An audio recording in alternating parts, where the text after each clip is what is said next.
Tony, how long with GM? 22 years with GM. And you are the chief engineer of this car, correct? Yes, I'm the chief engineer of the V Series and the entire CTS, all the versions of the CTS as well. And like, one thing I don't think people know is that the guys behind this car are all racers themselves. Now, you have to go through certain training to be able to even drive this car on the racetrack in Milford, right? Yes, absolutely. We've got our own internal driver certification process that there's 6 levels for. 6 levels? Yep, 6 and levels. And you are what? I'm a level 6 driver, the highest level at GM, and we do that to ensure consistency in we're doing testing, like VTS level testing for brakes or cooling or whatever. So that pretty much makes you the level 6 badass.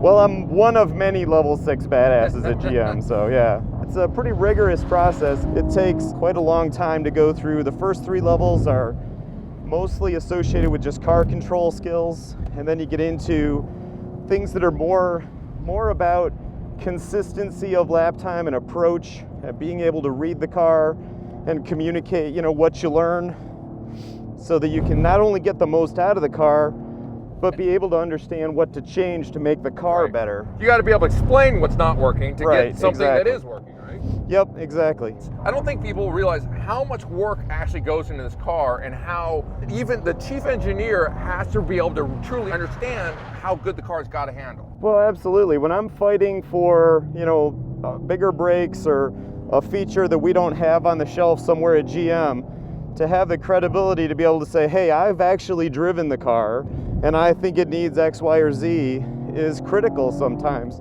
to fight for things that aren't economically popular, if you know what I mean. Economically popular, yeah, right? Exactly. Dude, the car dances, it handles so well. Right now we're in the 6-speed manual, so it's no lift shifting, which is badass, and also it's got the blip. Are you blipping yourself? I got to admit, I'm cheating. I'm using the rev matching. It's hard not to, but together it's almost like a sequential. It's really fun to use. But you know what's amazing? We're running over these big curves, and it just soaks it right up. Yeah, it's sort of the best of both worlds.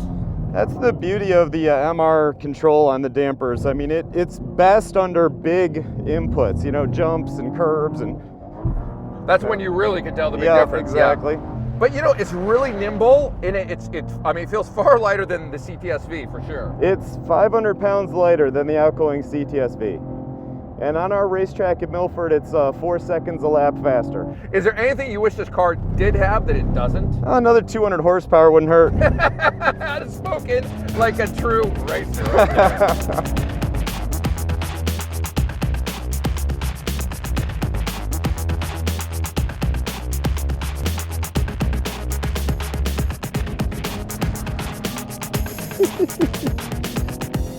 You gotta love a car that you can do that so predictably and progressively. It's so nice, and you just carry it through, no worries, you know? Exactly. I just wish it was fun, Tony. I know, right? I'm sorry, we'll do better next time. Next time? Yeah.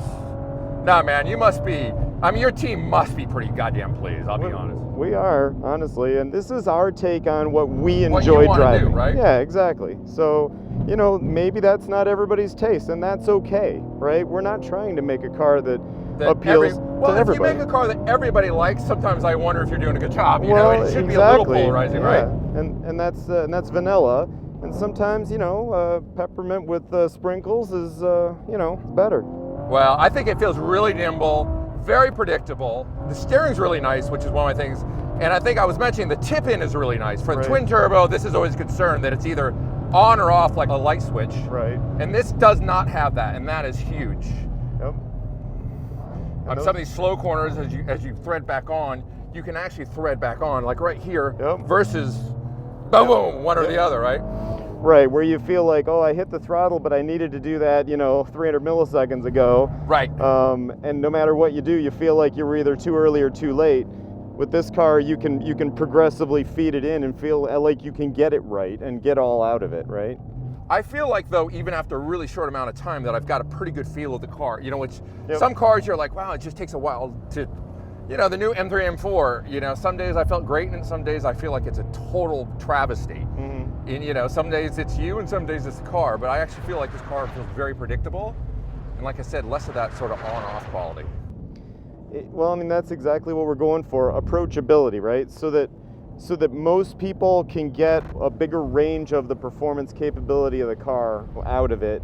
That's really tricky. You know, you got to have a big linear range handling with a progressive breakover in a nonlinear. It takes a lot of work to get that, and that's where the technology really helps. You know, MR handling these curbs, making it so that it is approachable, and you can, you hit these bumps and it doesn't upset the car, and it just builds your confidence as a driver that, okay, this car is not going to do anything as I use more of its capability that's going to spook me. Right. And that's exactly what we're going for. It's just that slowly building confidence, getting to know the car, and you got to have that, but then you also have to have, you can never give up on the ultimate capability, right? It's a constant struggle all through the engineering process. So that's not asking for much, right? You know? Oh, it's got to be comfortable and the stereo should sound great. Exactly, right, yeah. Well, you got to remember the customers that buy a car like this, they can afford to buy anything. Right. They don't accept excuses.